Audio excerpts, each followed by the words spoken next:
Misler gibi bir salata oldu. Salatam hazır. Limon. Limonu böyle elimize mi sıkmamız gerekiyor Ceyda Ana? Böyle bağlamasını yapıyoruz. Vay laflara bak be. Bağlamasını yapıyormuş. Nereden anladın ya? Canım, yemek yapıyoruz. Tecrübe yani bu. Hop geri geldi. Hop. Muhteşem. Bol tavuklu mis bir çorba. Evet, benim için en zevkli kısım bu kısım.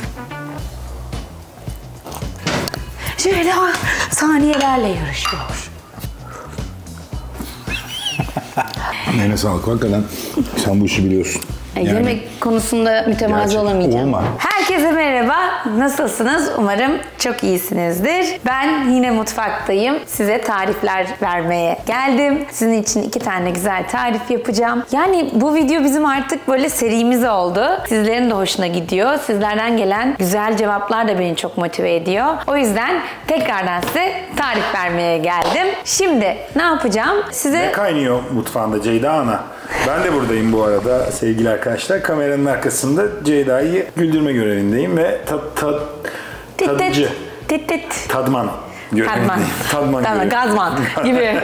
Tadman görevindeyim. Evet ya, Ceyda Ana'nın mutfağına hoş geldiniz arkadaşlar. Şimdi size bugün yapacağım şey aslında bir tane klasik salata yapacağım ama ben sosları çok seviyorum. Salata soslarını özellikle farklı yapıyorum ve benim de salatalarımın sosları meşhurdur. O yüzden bir tane normal salata yapacağım. Size bir sos hazırlayacağım ona. Bir de burada tavukları kaynatıyorum. Size tavuktan işkembe çorbası yapacağım. Burak'ın en sevdiği çorba. Benim de çok sevdiğim bir çorba. O yüzden önce salatayı hazırlayacağım size. Daha sonra tavuklarım kaynadıktan sonra da çorbanın tarifini vereceğim. O yüzden şimdi tavuklarım burada kaynasın. Ben de size salataya başlıyorum. Burada böyle karışık yeşillikleri kullandım. İçinde ıspanak var, bebek kale var. Kale bu hani size bahsetmiştik lahana grubundan. Ondan var. Karışık yeşillikler var. Ama siz bunu isterseniz normal göbekten de yapabilirsiniz. Maruldan da yapabilirsiniz. Yeşil salatadan da yapabilirsiniz. Ben onları da yapıyorum ama bugün bunu tercih ettim. Çok böyle doğramıyorum bunları. Zaten ufak olduğu için bazılarını şöyle elimle bölüyorum. Böyle daha derin bir kapta önce karıştırıp sonra salata tabağıma koyacağım. Vazgeçtim. Burada dursun. Yeşilliklerden bahsettim. Bu kereviz sapı arkadaşlar. Böyle içine birazcık kereviz sapı koyacağım. Bu kereviz saplarını normalde yoğurtlu bir sos hazırlayıp naneli falan hafif sarımsaklı batırıp çiğ yemeyi de çok seviyorum. Salataları da koyunca çok güzel oluyor.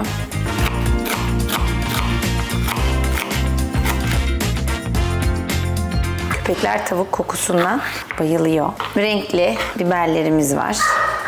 Evet Buğra'cığım, yemek şöleni var akşam. Evet, acıktım ve bekliyorum. Bugün bu yemek var diye fazla bir şey yemedim. Zaten çorba ve salata hafif. Kırmızı renkli biberler doğradım. İçine böyle salatalık doğrayacağım. Ben tam bir salata canavarıyım. Gerçekten arkadaşlar. Salata benim olmazsa olmaz. Yani bazen sorarlar en sevdiğiniz yemek ne? Salata. Gerçekten. Hani Buğra'ya sorsan belki birçok şey sayabilir. En sevdiğin yemek ne Buğra? Çok şükür yarabbim. Sen her şeyi seviyorsun ama hani yemekten bıkmayacağım bir yemek. Yemekten bıkmayacağım bir yemek. İskender. İskender olabilir, evet. Tamam, sana ben İskender yapayım evde. Evet, İskender. Bir kere yapmıştım galiba. Evet ama hatırlıyorum. buradaki etlerle ve o döner zaten bulmak imkansız gibi bir şey. İmkansız. Gerçek döner bulmak imkansız, var her yerde. Almanya'dan falan geliyor da hiç hoşuma gitmiyor. Çok zor iş. İskender evde yapabilen ve o tadı tutturabilene helal olsun. Domates de koyduk. Benim meşhur kaplarım biliyorsunuz. Amazon'dan almıştım. Buradaki Amazon'dan aldım. Türkiye Amazon'dan almadım. Yani orada var mıdır bilmiyorum. Böyle sebzelerimi yıkayıp ayıklıyorum. İçine koyuyorum ve bayağı 2 haftaya yakın taze kalıyor. Ben böyle haftalık bütün alışverişimi yapıyorum. Bütün sebzeleri aldığım gün yıkıyorum, ayıklıyorum. Kapları, buzdolabı poşetlerine koyuyorum. Her şey hazır oluyor. Benim için de çok kolay oluyor. Maydanozları bu şekilde doğramadan böyle büyük koyuyorum. Dereotlarını da bu şekilde.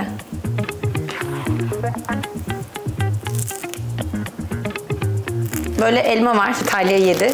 yarısını böyle poşete koyuyoruz. İsterseniz yeşil... Kızıma hemen iftira atma. Bak orada biraz daha çeyreğini yemiş kızım. Yarısını yemiş annesi. Şunu tavşana vereceğiz. Seviyor. Ver, Hatta vereyim hemen. şöyle bir dilimde, Ver, bir bana dilimle ver. beraber tavşana verirsen sevinirim. Akıyor bu akşam maşallah. Yeşil elma olabilir, kırmızı elma olabilir. Sizin tercihiniz. Hatta çilek bile olabilir içine. Hiç meyvesiz de olabilir.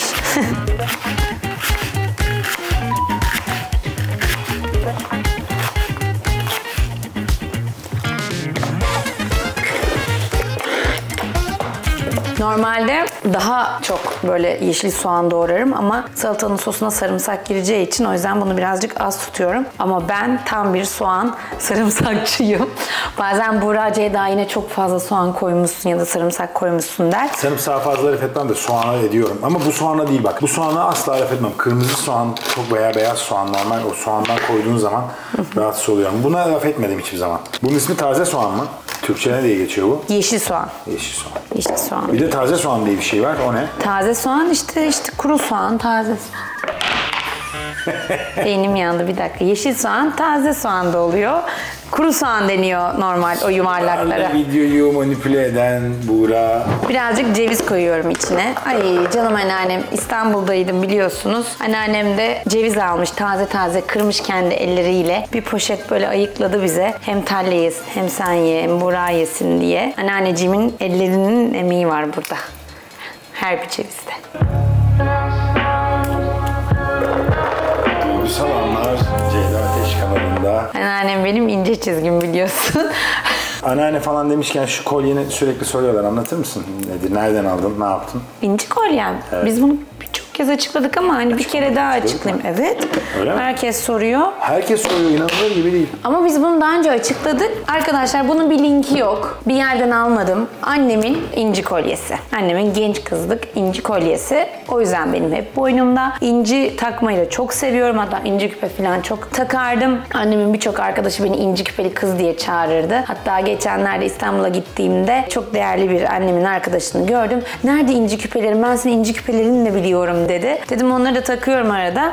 Ama bu kolyemi çok seviyorum. Hem annemin olduğu için hem de inciyi sevdiğim için o yüzden sürekli boynumda. Bir de bu bileziğimi çok soruyorlar. Bunu ben özel yaptırdım. Burada köpeklerimin adı yazıyor. Burada annemin, babamın, Buğra'nın, Talya'nın, benim, anneannemin adı Kiraz. Burada Kiraz var. İşte annemin, babamın baş harfi var. Bizim doğum tarihlerimiz var. Bir de sevdiğim semboller var. Bunu da canım Harun abim yaptı. Rica ettim bana böyle bir bilezik yapar mısın diye. O yüzden Harun abi yaptı. Onun Instagram sayfasını aşağıya koyarım. İncelersiniz. Bunu çok soruyordunuz. Buradan açıklayayım. Evet, şimdi anneanne ile ilgili dramaya geri dönebiliriz. Hayır, yapma. Özledin mi anneanneni?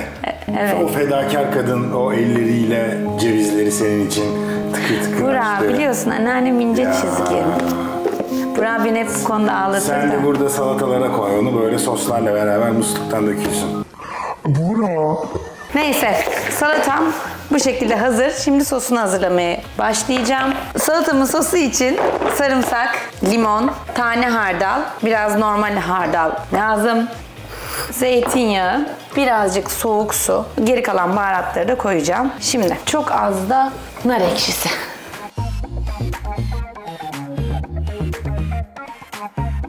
Tavuklarım haşlandı. Nereden anladın ya bir bakışta? Canım, yemek yapıyoruz. Tecrübe yani bu. Bu tecrübe. O kaşığı sallamana gibi. 2 tatlı kaşığı kadar tane hardal. Şöyle 1 tatlı kaşığı kadar da normal hardal. Ne kadar zeytinyağı? Göz kararı. Bu kadar yeterli benim için. Bu kadar. O ne? Tuz. Nar ekşim bitmiş Buracığım. Nar ekşisi almam lazım. Ha, nar Hayır. ekşisi tane malzeme kaldı yani. Ne alaka? Burada satılıyor mu nar ekşisi? Türkiye'den mi getiriyoruz? Türk bakkalından alıyorum ama Türkiye'den de böyle güzel nar ekşisi bulduğum zaman Hatay'ın falan direkt getiriyorum. Biz neden daha hala Türk bakkalı çekmedik? Bilmem. Çekelim mi bir tane Türk bakkalı? Arkadaşlar Türk bakkalı çekelim mi? Merak ediyor musunuz? Sustum, cevap bekliyorum. Sanki cevap gelecekmiş gibi.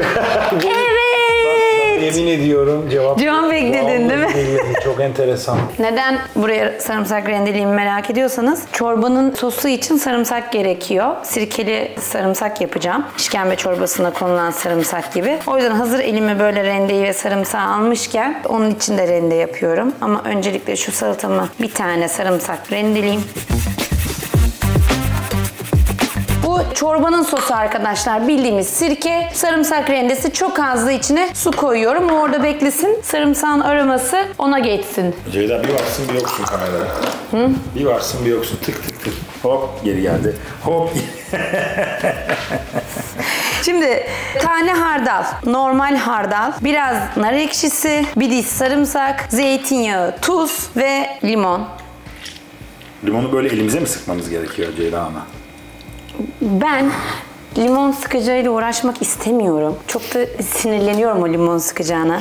Bak bu el limon sıkacağı görevini görüyor. Evet. Bu şekilde yapıp böyle yaptığımda, bunu böyle yaptığımda elimin... Aynı zamanda elleriniz de temizlenir. Elimin lezzeti...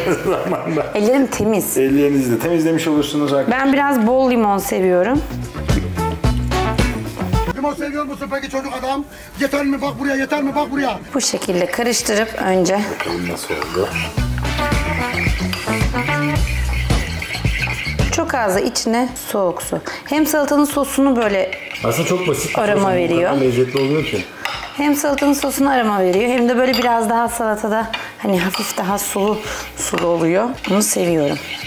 Böyle karıştırıyoruz.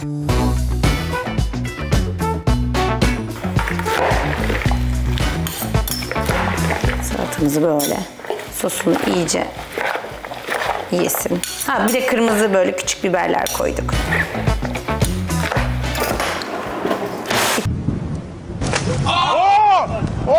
Tadına bakalım.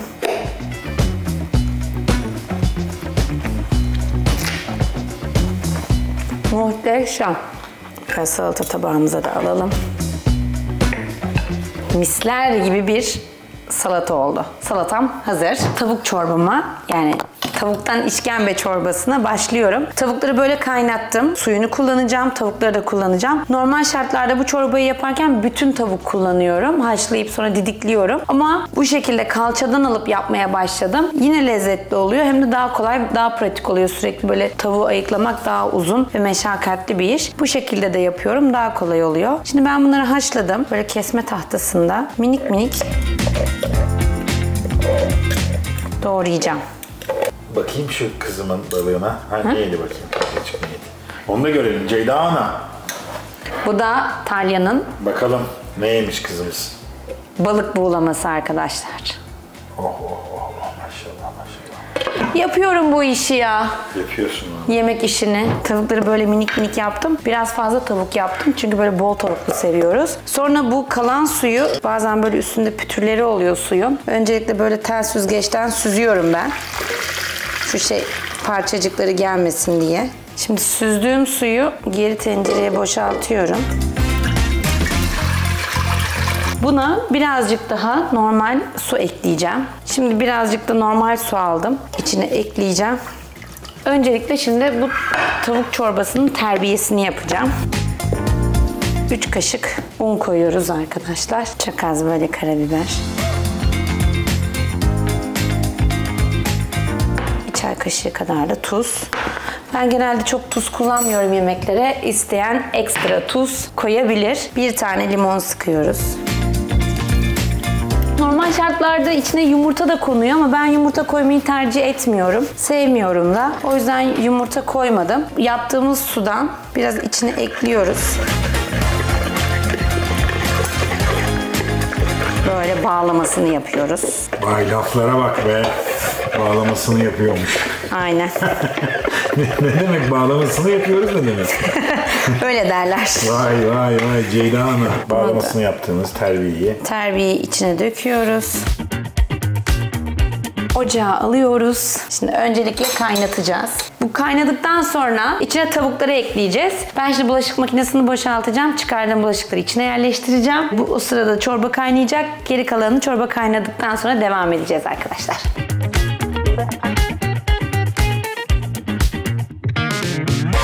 Karıştırıyoruz çünkü un olduğu için dibini tutmasın diye. Çorba kaynadı. Bakın şöyle hafif katılaştı gördüğünüz üzere. Katılaştıktan sonra böyle kaynayan çorbamıza tavuklarımızı dolduruyoruz.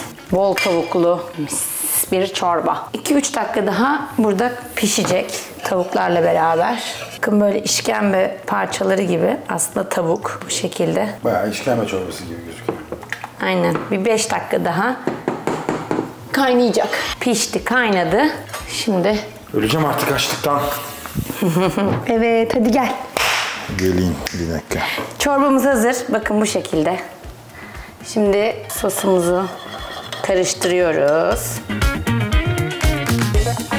Böyle sirkeyi istediğiniz kadar koyun. Ben bol seviyorum. Burak, bunu ben içerim. Ben de bol severim ama. Evet, sen de bol seviyorsun. Böyle koyduk. Birazcık kırmızı biber koyalım. Tabii ki de. Kırmızı biberlerimiz de Türkiye'den geliyor bu arada. Aynen, bütün bu baharatlarımı Türkiye'den getiriyorum. Isotundan nanesine, kekiğine kadar. Evet, yemek tariflerim şu anda bitti. Tadım aşamasına geçiyoruz Buğra'yla. Buyur, gel hayatım. Evet, benim için en zevkli kısım bu kısım. Ya bu arada şimdi kamerayı böyle çevirdin ya, kendimi gördüm. Hani bu...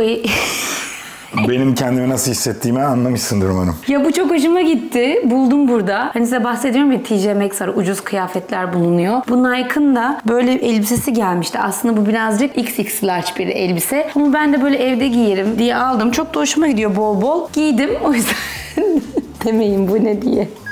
Evet, şimdi tadım aşamasına geçelim. Önce salatayı. Peki, önce salatayı. Gerçekten çok güzel.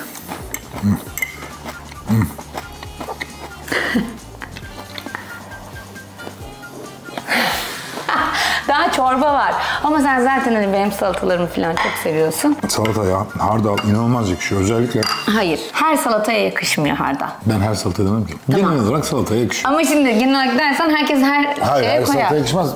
Cincirli salata var, tatlı salatası var, Evet. şu var. Ama yani bu tip bir salataya özellikle tane hardal inanılmaz yakışıyor. Elin yanabilir. Benim yanıyor. Elimin yanmayacağı bir. Hemen çözüm. Hemen.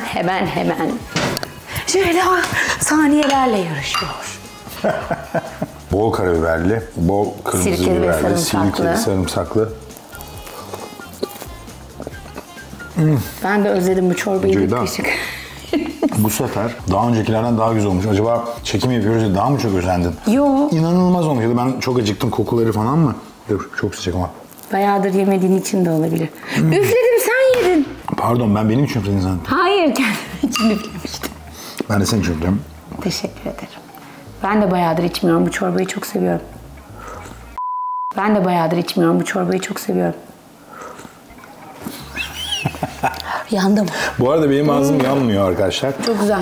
Mesela bazen sıcak bir şey oluyor, elimle alıyorum, elim yanıyor ama ağzım yanmıyor. Niye bilmiyorum. Gerçekten öyle. Bu arada çok sıcak yemek iyi bir şey değil ama ağzım yanmadığı için hissetmiyorum. Sıcak mı değil mi anlamıyorum. Neden öyle bilmiyorum. Ay, çok Herkes güzel. şaşırıyor. Çorbam çok güzel olmuş. Mutlaka deneyin bunu. Gripken normal olarak yaptığınız zamanda da güzel ama böyle gripken de böyle bol sarımsaklı çorba, böyle bol kırmızı biberli çok iyi gelir. Hem de tavuk çorbası. Eline sağlık. Hakikaten sen bu işi biliyorsun. Yemek konusunda mütevazı Gerçekten olamayacağım. Olma. Bu konuda yani herkes her konuda mütevazı olacak diye bir şey söz konusu değil. Bu konuda mütevazı olmayacak hiçbir şey yok. Yani şuraya ekmek kırsan o bile farklı oluyor. Vallahi seni tebrik ediyorum. Teşekkür İnanılmaz. Yapıyoruz bu işi. Evet, Ceyda'nın bölümüydü. Ceyda kapanış yapsın.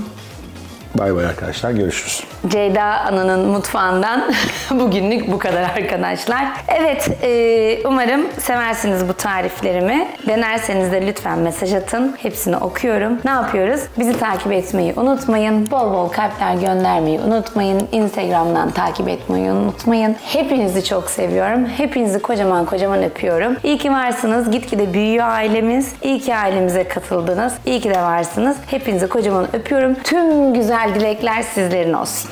Hoşça kalın.